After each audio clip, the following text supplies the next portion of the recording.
Saurabh is here, Sanjeev is here. So ma'am Manchanda ma'am is here, our teacher. So I thank everybody for being here today.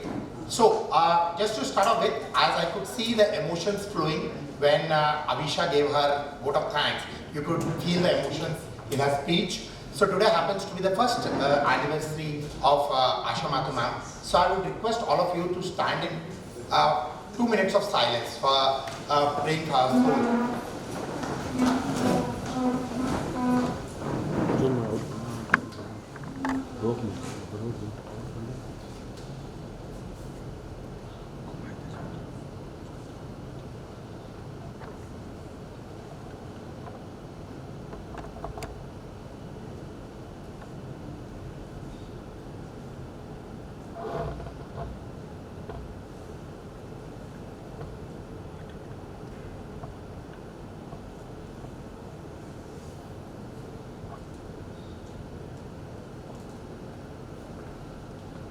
Thank you, gentlemen.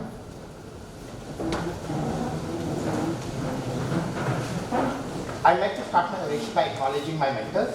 So these three people in clinic and who took me in the direction of plasma cell dyscrasias.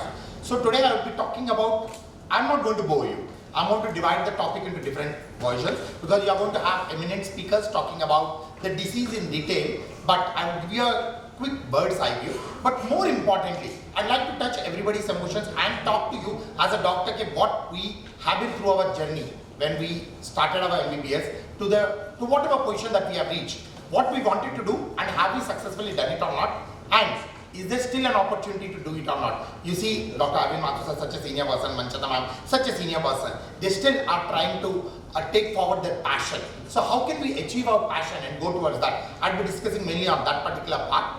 To start off with, when we talk about valence storms, just for everybody to understand why are we talking about this, what is so special about this disease. So a brief introduction about the history. So this is a person who actually spoke about valence storms when in 1943 he submitted an article saying that in multiple myeloma patients, or at the time it was never known as multiple myeloma, it was just known as myelomatous disease.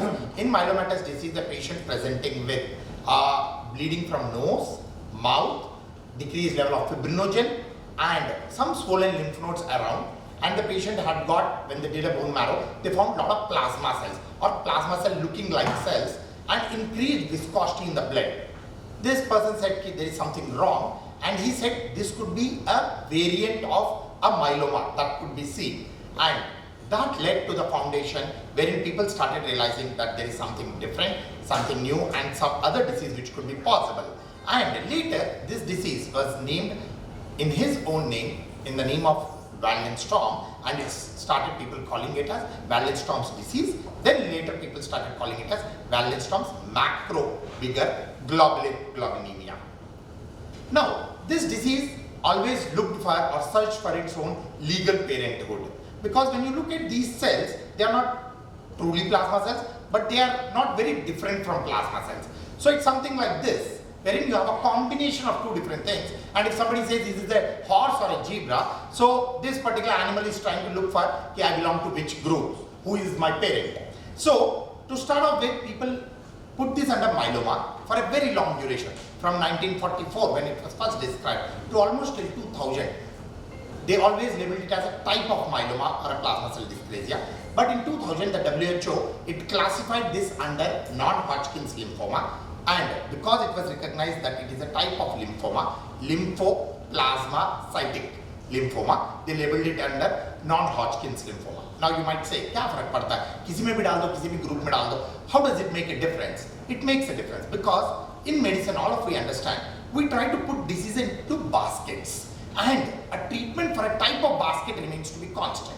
So when we put it in a wrong basket, we'll be treating it like myeloma, and the people were not having maybe the type of cure which was expected to be. When you put it in the right basket, then you try to treat it according to that basket and you find better outcomes. So as internists, clinicians, pathologists, the pathology people are the one who help us to put it into which basket it is. So it is very, very important for us to have a syndromic approach or a basket type approach wherein we try to put it into the right basket. And if you look at the way the disease progressed, and ontologically or historically, after 2000s, the outcome of this particular disease have really changed. Now briefly about disease, what is this disease all about? So basically, if I would like to compare, human beings have two hands, so that's the normal IgG antibody, wherein you have got two hands to that antibody and it is supposed to protect us. So somebody is trying to barge in with your two hands, you are trying to close the door and stop the entry of a burglar or a guy who is not supposed to be entering the room from stopping it. But when you have 20 people standing outside or a dacoit standing outside, then the next thing that we all do is to pray God. Because God has multiple hands, can do miracles and have multiple things. So the IgM antibody is the one which has got multiple hands and it can have a larger action against anything which is not intended to be there. But this is all in normal situation. When you have too many hands, like this particular situation or this particular situation, so these are rogue hands putting together is myeloma, wherein you have unnecessary, abnormal hands coming together, IgG or IgD, a double-handed things, antibodies coming, accumulating in the body is what is myeloma. And in the same parlance, when you have multiple group of people with multi-hands, with more than 5 hands or demons coming together, then it's demolishment. So that's how the Waldenström's in a layman terminology can be explained, wherein you have an accumulation of unnecessary, over-aggressive, too many abnormal, not normally functioning IgM molecules in the body. And where does this come from? So basically in the lymph nodes, so the B cells which are there, they become plasma cells and these plasma cells become aberrant. So the junction between lymphocyte to conversion to plasma cells and these abnormal lymphoplasmacytic cells are producing excess amounts of IgM antibodies.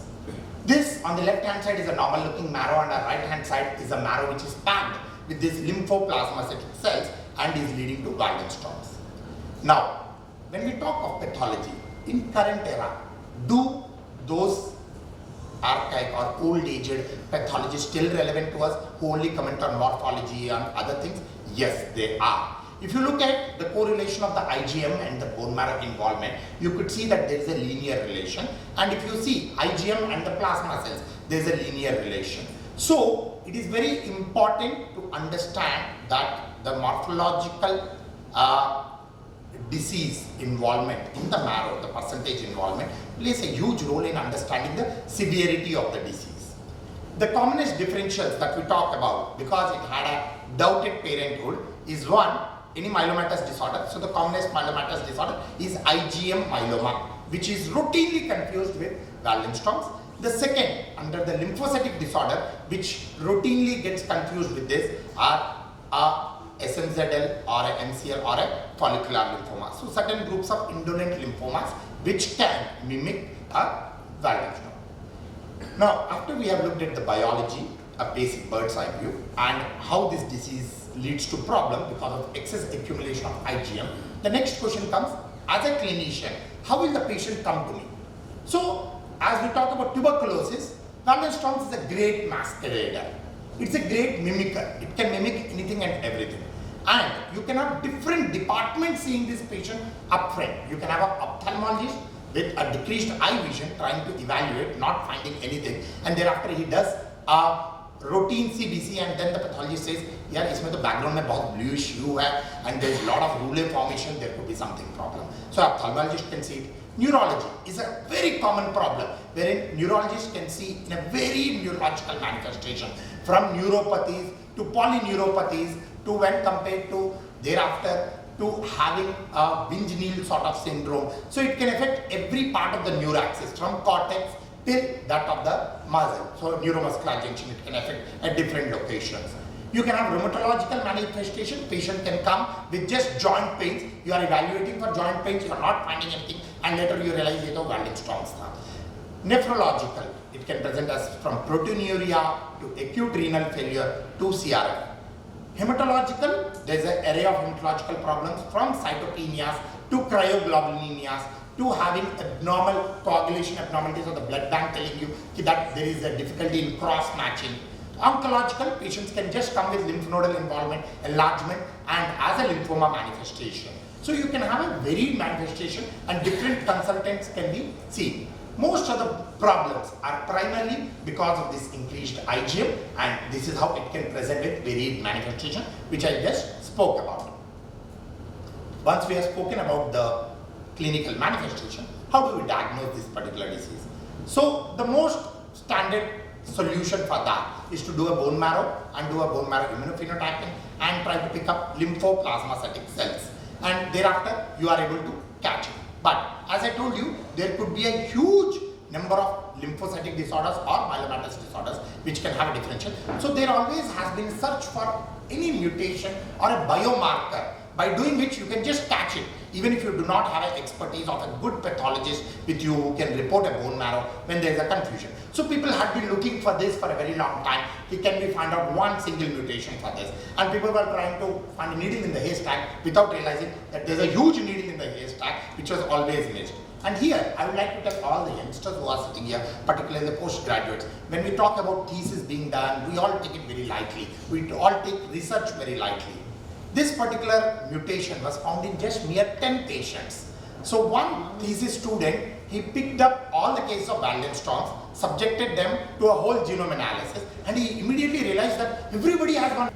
Then they validated in just another 30 patients. So for a record path-breaking evolution in this disease, it just required a small thesis. And 10 patients and 30 patients. This is what Pankaj sir used to tell us when I was a student, saying that he think differently.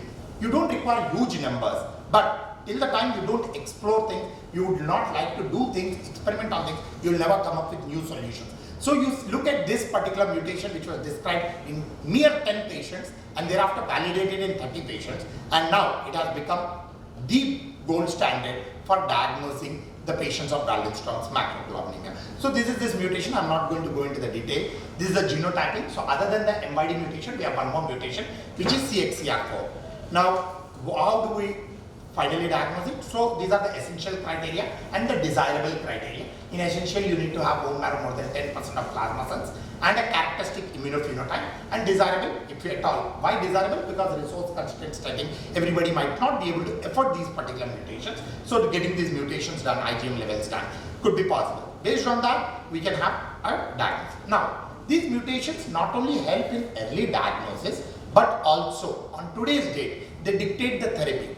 Depending upon whether a patient has a mutation or not, you can decide about whether which form of therapy will be helpful. Like the bendamustine and rituximab combination, if you look at it, for those people who have a CXCR wild-type mutation, the PFS is 5.5 years, and for those who do not have or who have a mutated form, they have 3 points. So huge difference. So bendamustine and rituximab does not really work well in those patients who are CXCR mutated. Now, if you look at ibrutinib monotherapy, so you look at gross difference between the three graphs. So on the top is the one where you have a MYD88 mutated and CXCR wild type, and in the bottom you have got none of them mutated. So depending upon what type of mutation, the ibrutinib, whether it works or not. In the same way with zanubrutinib that we have currently. So the different therapies will behave differently based on the mutations. So they not only play relevance in early diagnosis or acting as a biomarker to know about the disease remission or the disease progression, but they also help you in guiding the therapy. Now, after we have spoken that, the next part I will be talking about is Waldenstrom's has a huge scope. It has got a huge spectrum, starting from a smoldering to asymptomatic to symptomatic. It does not mean that आज हम लोगों ने जोधपुर में एक meeting किया कल सुबह से every Waldenstrom needs to be treated. No, it is not that. So the way it goes is we have something known as a smoldering Waldenstrom. Now this is a term was coined by somebody in Mayo Clinic, wherein Bob Kyle in his routine evaluations realized that there are IgM MGUS. So he also realized that there could be a MGUS, that is monoclonal gammopathy of unknown significance with IgM molecule, which they labeled it where they found the mutations as having smoldering. Then they plotted these people, they kept evaluating these people year after year, and they realized that it takes quite an amount of time, almost 10 years, for the patients of smoldering to come up to a symptomatic Waldenstrom's. It has got two connotations. One, anybody who is detected to have a IgM protein or is detected to have a mutation need not be started immediately on therapy. Second, it also tells you the natural course. If you don't treat a patient, how does it progress over a period of time, it gives you that information as well. So wait and watch is what is required in these people. If a patient has not progressed for first 5 years, he will not progress. So you can leave those patients otherwise. You don't need to aggressively monitor those patients. So aggressive monitoring is required for the first 5 years, and if you find a plateau, then it need not be evaluated. There are no RCTs to show any benefit of early treatment, early intervention. So wait and watch happens to be the major form of therapy. Then from smoldering, it goes on to asymptomatic, wherein the M protein has gone above 3 gram per deciliter, but the patient still does not have symptoms. Again, it's wait and watch. You still wait and watch. You don't start treating these people upfront. You see some anecdotes wherein the patients of Waldenström did have a bad outcomes, but that does not mean that every Waldenström that you pick up pathologically needs to be treated. So even the asymptomatic ones need not be treated. You have nowadays an online calculator. So you put up all the values in that. It tells you whether you need to treat or you don't need to treat. Now comes the symptomatic ones. In the symptomatic ones, you obviously need to manage. And this graph very beautifully shows what have been the journey of various management from 1980s to 2023. Wherein it all started with cyclophosphamide, vincristine, prednisolone and DCMU. Thereafter people tried fludarabine, cladribine, chlorambucil like CLL patients. Then thereafter people have tried rituximab, FCR, PCR. So people have tried different. If you look at the size of the arrow, I have indicated that the one which have been more studied and which have more prominent effect on the patient are broader arrows. So the best form of therapy till date, even after availability of ibrutinib and targeted therapy, is still bendamustine rituximab. So that remains the standard of care and the one which has the highest benefit on today's date. Now these are the various indications of the therapy when we need to start. Now I'll show you a case, a 70-year-old man who had an IgM kappa disease. Patient had anemia, thrombocytopenia, bone marrow shows 95% of lymphoplasmacytic lymphomatous infiltration, and molecular diagnosis was not known because in India it was not possible to get the evaluation done. So then people approached me saying that how to treat this particular patient. Now with the fashion of having targeted therapy in the market, everybody starts writing ibrutinib, acalabrutinib, because it has become a fashion to prescribe what is come the latest in the market. But let me tell you, the bendamustine rituximab, which has been there for almost last 20 years, still remains the treatment of choice and not targeted therapies. So, patient needs to be managed with bendamustine rituximab. Another patient, a 47-year-old female, again, a case of Waldenström's, and patient had got very high M protein. So, and patient had hyperviscosity symptoms. So, patient was subjected to plasmapheresis followed by bendamustine rituximab and then followed by transplant. And thereafter, because patient had progressive symptoms, somebody gave ibrutinib also. What next? The people came in, these are the common types of patients which come to tertiary care hospital because they have been already subjected to various treatments upfront. So, on today's date, ibrutinib, rituximab or ibrutinib has no role. Let's be very clear about that. And the treatment of choice remains to be in such patients, either upgrading it to other targeted therapies which are available or treatment.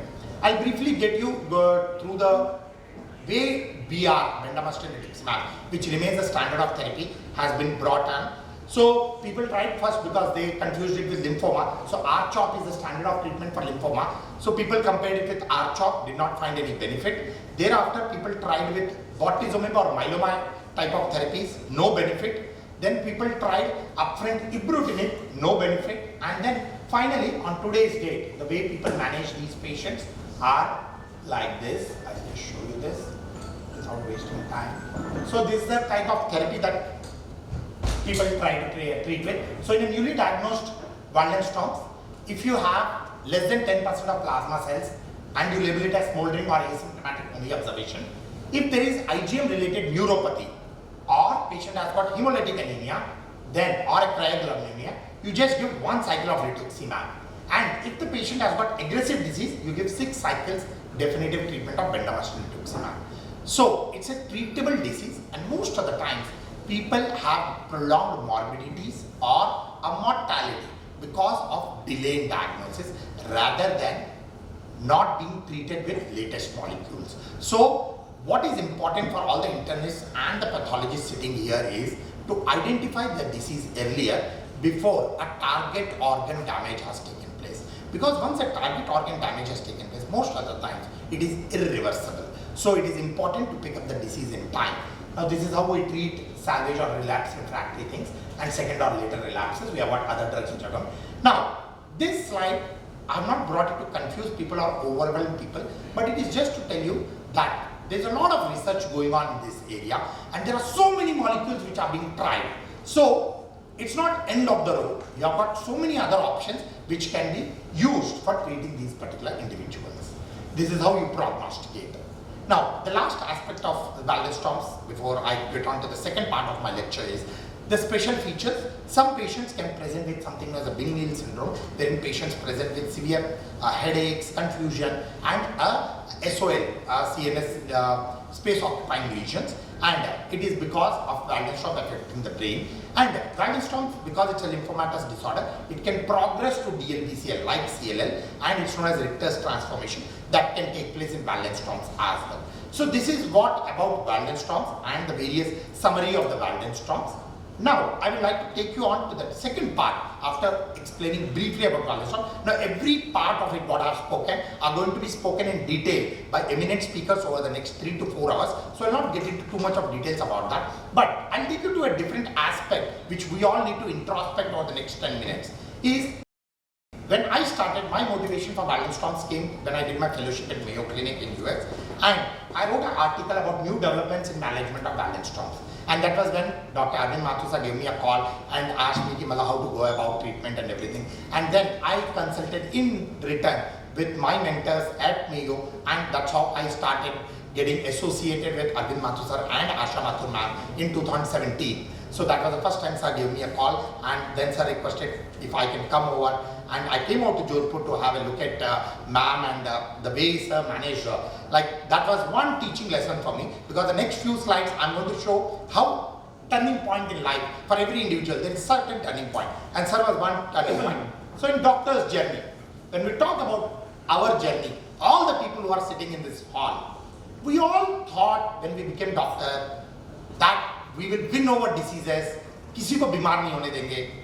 To a 17-year-old, 16-year-old boy or girl at that time कि बस MBBS करना है, and ऐसी कोई बीमारी नहीं होगी जिसके ऊपर हम जादू की छड़ी नहीं चला देंगे, and we will be able to be winning over or triumphing over everything and everything. Many of us, we lose our passion by the time we finish our MBBS because the extracurricular activities supervene. It could be in various forms. कि जिंदगी कैसे settle करेंगे से लेके MD कहाँ करेंगे, DM कहाँ करेंगे. Before we realize that we have already forgotten for which what we have become doctor about. MD DM जैसे होते हैं कि भाई कितने घर खरीदेंगे, कितनी गाड़ियाँ खरीदेंगे. मैं बगल वाला मतलब ऑर्थोपेडिशियन BMW में जा रहा है और मैं अभी भी अर्टिगा में क्यों जा रहा हूँ, मैं BMW में क्यों नहीं जा रहा हूँ. We all forget in the next 10 to 15 years कि भाई हम डॉक्टर बने क्यों थे. For what reason we fought with our parents when they said कि भाई सॉफ्टवेयर इंजीनियर बन जाओ. ठीक है, when I was there तब तक तो सॉफ्टवेयर था नहीं, but the current generation can definitely, the biggest challenge to our lives is software engineers. To those people who are sitting at hourly rate lawyers or hourly rate software engineers who charge 3 times to 5 times of what we charge. And then we start comparing, यार मेरा cousin जो software में है, cognizant में, he is earning every month 7 to 8 lakhs, मैं इससे कम क्यों कमाऊँ? And we lose the reason for which we have become doctor. Now only 10% of them still remain passionate. नहीं यार मुझे पेशेंट का इलाज करना है, मुझे पेशेंट को ठीक करना है. And these are those people who transit from sympathizing with the patient to empathizing with the patient. We all need to introspect before we sleep every day in the night कि भाई हम अपने patient के लिए how much are we doing? What are we doing? So one is कि यार patient के साथ बुरा हुआ है and to just sympathize say I am really sorry. मतलब केवल बोलने के लिए नहीं, हम में से ऐसे लोग हैं बहुत जो बोलने के लिए बोल के निकल जाते हैं एंड अगले मिनट जाके फिर ऐश करते रहते हैं. But many of us we feel for it. हमें एक दिन 2 दिन दुख लगता है कि यार क्या हो गया इस पेशेंट को, अगर ठीक हो जाता तो ठीक रहता. To certain group of people who then go forward and start empathising with the patient. They start feeling for the patient कि यार नहीं होना चाहिए था, I should have done something differently and I would like to do something differently. And these are those people who convert this empathy into compassion, and in the name of compassion they start acting upon कि हमें कुछ और करना है. The first step that most of these passionate doctors that they do, which most of you would also have done in your journey, is to spend extra hours in the hospital. भाई हर एक आदमी 5 बजे निकल रहा है, तुम्हारे दोस्त जो 10 जॉब सॉफ्टवेयर जैसा वो 5 बजे निकल रहा है, 5 डे वीक कर रहा है, बीवी के साथ हर वीकेंड पे बाहर जा रहा है, but you are those people who are working more, who are working even on the weekends, बीवी से गाली खाते रहते हैं, बच्चों से गाली खाते रहते हैं, एवरीबडी एलिनिएट अस, मतलब ना starting from parents to relatives तो भूल ही जाते हैं कि भैया ना ये कोई शादी पे आता है, ना कोई फंक्शंस पे आता है, ना किसी की मातम मनाने आता है, ठीक है यार ये तो आउटकास्टेड आदमी है, but these are those people who are those true doctors who wanted to continue with their passion, converting sympathy to empathy to compassion and start working extra hours. Then a phase comes in the life of a person, यार इतनी मेहनत करने के बावजूद भी कोई फायदा नहीं हो रहा, पेशेंट फिर भी मर रहा है. And this is a common part of a journey wherein you start feeling कि यार क्या फायदा, मैंने अपने संडेज भी बर्बाद कर लिए पेशेंट के लिए. I will give my own example when me and Pankaj are together. There was one patient, a young boy with AML. He was about to get married, came to me. We had treated him, transplanted him, he relapsed. Did a second transplant, मतलब sat with it. My house was just 2 to 3 kilometers away from PGI. For 21 days I didn't go back home. मैंने बोला इसको तो मैं sir मैं निकाल के रहूँगा. Sir used to say बेटा तुम्हारे हाथ में कुछ नहीं, सब ऊपर वाले. सब ऊपर वाला नहीं, कुछ नहीं, ऊपर नीचे वाला कुछ मत सुनाओ. बस we have to win over the patient and I am not living anywhere. मैं अस्पताल में रहूँगा, अस्पताल में सोऊंगा, अस्पताल में रहूँगा, पेशेंट को ठीक करके दिखाऊंगा.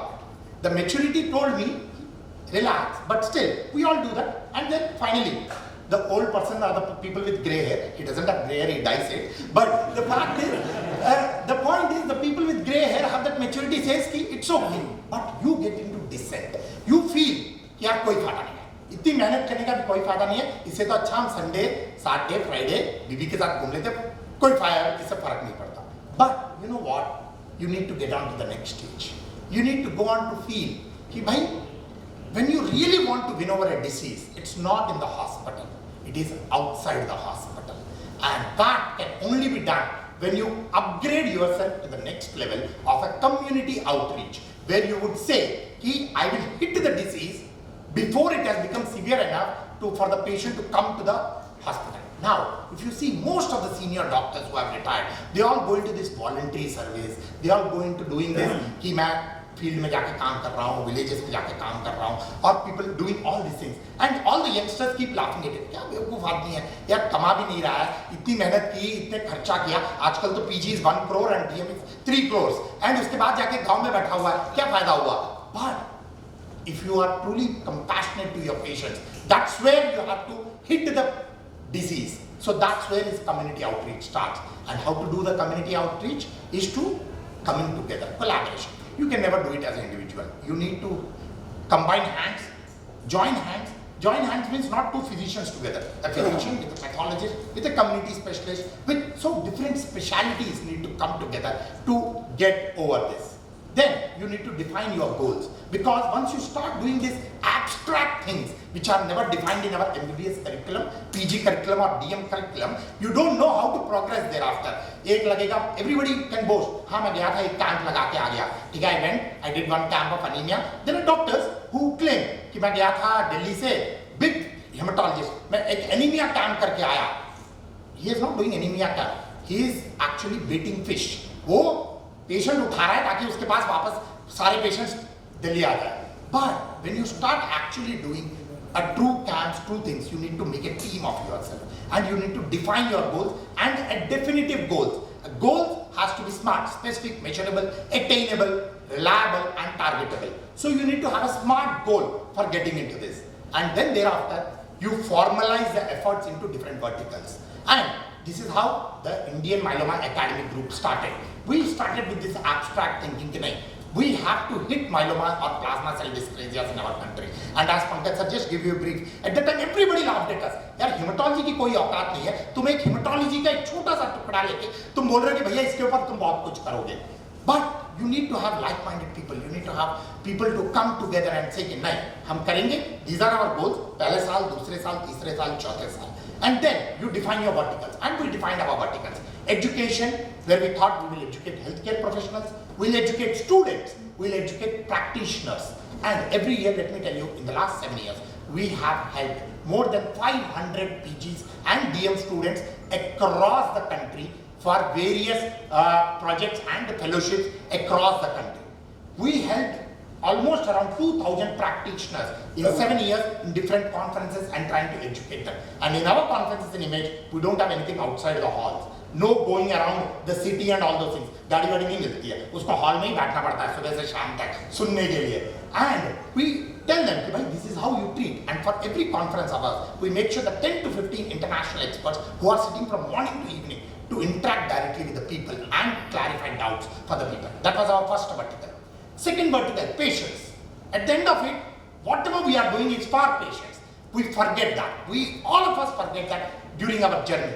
So for patients, awareness of the patients, treatment and investigations. We have been heavily investing every year in patient awareness programs, in a separate website portal, a mobile app for the patient, and currently we have 5,000 patients who are enrolled with us, wherein I have a real-time information what is happening to him now, and another 12,000 patients wherein we are in touch with them for their various activities. And this is through patient support groups and various hospitals.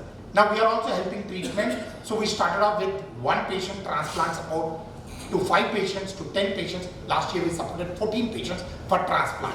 We supported investigations of around 8,000 patients last year, where they could not help, where they could not afford getting a test done. And we have various yojanas. These yojanas are within hospital when a patient gets, but not for investigations which is there. So we helped so many people just in 1 year for getting themselves investigated.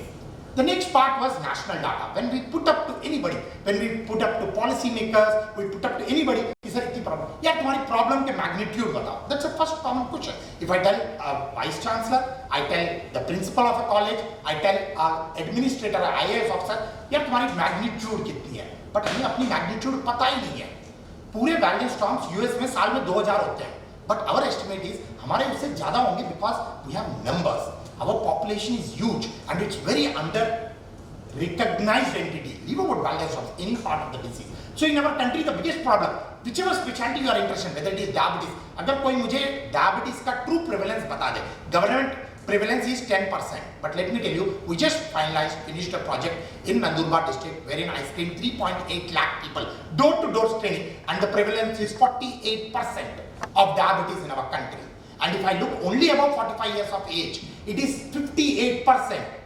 मतलब 2/3 of us are having this glycemia. But ये number तभी आएगा when somebody works on this number. And as Indian Myeloma Group, our major motive was to get onto this number and to come on. So we have created a registry in which valence storms is also a component of it, and then we started analyzing it time to time. The last vertical is advocacy, which is very important. ये सब करने के बाद it finally has to come on to the fact that patient को सस्ती दवाई मिले, policy decisions बने and guidelines बने India specific. We all follow what's written in Harrison, what's written in Davidson, and जितने भी मैंने अभी आपको पहले के slides दिखाए, they are all Mayo Clinic guidelines. अरे यार हमारा patient Mayo Clinic के patient की तरह नहीं है, ना हमारा hygiene उस हिसाब से है, ना मेरा patient की the background immunity is of that particular way, the type of infections are not that particular way. So where are Indian specific guidelines? अब कोई भी बीमारी ले लो, diabetes being so common, to the rarest of cancers, we don't have India specific guidelines. So we have been working hard to get India specific guidelines. So these are the verticals that we have been working on. And we have been fairly successful in getting onto this. So then we said, by 5 saal ho gaye, let's start spreading our wings. And in this, we this year started off with a valence storms chapter and an amyloid chapter being released. And we said, let's take up small parts of plasma cell dyscrasias, 1 or 2 in a year, and let's work on this and start spreading all these verticals that we were doing only for myeloma, let's start doing for other diseases. But for that, we require like-minded people, and we found the like-minded people in the form of Asha Society, wherein Arvind Mathur sir, and the second one in the form of the Valence Storm Microglobulin India, which is a branch of IWMF, wherein they came together. And it does not occur overnight. Somebody has to struggle. Somebody has to sweat for it. अगर एक MOU sign हो रहा है, उसमें वो document बनाने के लिए किसी की मेहनत लगती है. And that मेहनत is these youngsters who are sitting here. It's just not about earning money. It is about doing something, giving it back to the community. आदमी की जिंदगी limited होती है. Okay, and by the time you struggled and you became a good professional, you have already spent 40 years, let me tell you that, whichever way you have come in. And Thereafter, by 60, you retire. You have got 20 fruitful years. And in these 20 fruitful years, you are the people who have to do something for the society. Give it back to the society. Not just taking from the society in the form of salaries and money and various things. So we need to give it back to the society. So the effort is that for these same 4 verticals that I have shown you, we have a roadmap. So whenever we work in Indian Mathematics Academic Group, we have a clear verticals, clear goals. And the most important aspect is perseverance. So we haven't left any of the goal or any of the motive that we started off with. ये नहीं कि हमने नया किया तो पुराना भूल गए. No, we continued it whatever it is. And with that, we have a vision as far as balance storms is concerned. And in the latest nowadays, the kids want Gantt charts for everything. So the Gantt chart of ours is by 2024 end, we would like to have a registry of all the patients. We have around 200, 250 with the balance storms India. We have another 200, 250 from the various institutes. Now we are going to have Sanjeev presenting data, Pradeep presenting the data, TMH has some information, Army has some information. We are going to put it together and we are sure we'll have at least 1,000 people's information by the end of this year, so that we understand सबसे पहले हिंदुस्तानी patient कैसे present करता है, how do they progress, how are they being treated on today's date, whether that is right or wrong, are they achieving remissions or not, and what is happening to them, how many are dying, how many are having morbidities, and how many are going to improve. So we need to have that basic information. That's our first target. The second target is connecting with all the patients of balance storms in the India. So collecting data is different. It's just having information and putting it for your benefit. Connecting to the patient is the aspect wherein you all have ACPA modules going back to the patient, saying that कि भाई तुम्हारी ये problem है. So let's have to start off with ये तुम्हारा awareness. Balance storms क्या होता है in various languages in India. India is a heterogeneous land. You have got so many languages, so every language. Then thereafter to ask them what do they want and try to fill those gaps where these people have. So that's by 2025. India specific guidelines by 2026 and by 2027 to have advocacy for cheaper drugs, generic drugs and India specific studies. So with the help of IWMF, we are definitely going to come up with the whole genome sequencing and the type of our genetic material is, our genetic makeup is, and how our patients behave. After understanding them for 2 to 3 years, then we should have some large volume studies with a control arm from the West and to see how do we behave differently when compared to others. Because any of us who are sitting here who have been treating balance storms, everybody of us will say, most of our patients die because of prolonged morbidities. But whereas in US it's different. They say कि 6 महीने दे दो ठीक हो जाता है. They don't have any patients who have so much of neuropathy, whereas as much as our patients are. Maybe because of background diabetes, maybe because of something different. We need to understand that. So we need to do that. So this is where we are, and this is our vision as far as balance storms is concerned for this particular. Now you might say कि यार इतनी छोटी disease के लिए इतना हवा क्या बनाना? No, my last 15 minutes of lecture or the lecture baji that I gave you is not to show हम क्या कर रहे हैं. Is to actually out of this all, even if there are 2 people who would like to do the same thing for whichever disease you are interested in. For all I care, you might be interested in a surgical pathology, you might be interested in any other part of medicine, any other disease. It could be a rheumat, it could be a hemat, it could be onco, it could be an endo disease. But please take up a disease. We are the people who have to change the country. We can't keep blaming it. कि यार हिंदुस्तान में तो कुछ नहीं होता, ना कोई data रहता है, ना कोई गाइडलाइंस होते हैं, कुछ भी थोप के भाव पे इलाज चलता रहता है. If you say that, it's your responsibility to make sure that you change it. And the current generation is the right generation because you have got the right support of technology, the various AI modules, because our seniors, our teachers, they used to go to the library and make notes for everything. But nowadays technology is at your fingertips. It's so easy to do all these things. So I request all the PGs or the youngsters who are sitting in this hall, please pick up one disease as per your choice and try to do something for that and just make groups, come like-minded people come together and take it forward. So with that, I would like to end saying that race for balance storms, this I have copied from MNAMS, and we have balance storm awareness day on 17th of April, but raising awareness, talking about it itself is big deal. As Pankaj sir said, this is by far the first isolated balance storm specific theme-based conference in India, at least we are aware of. So we have to talk about it. So more we talk, more people will understand about it. So that's where I would end. Thank you. Thanks for giving this opportunity, sir.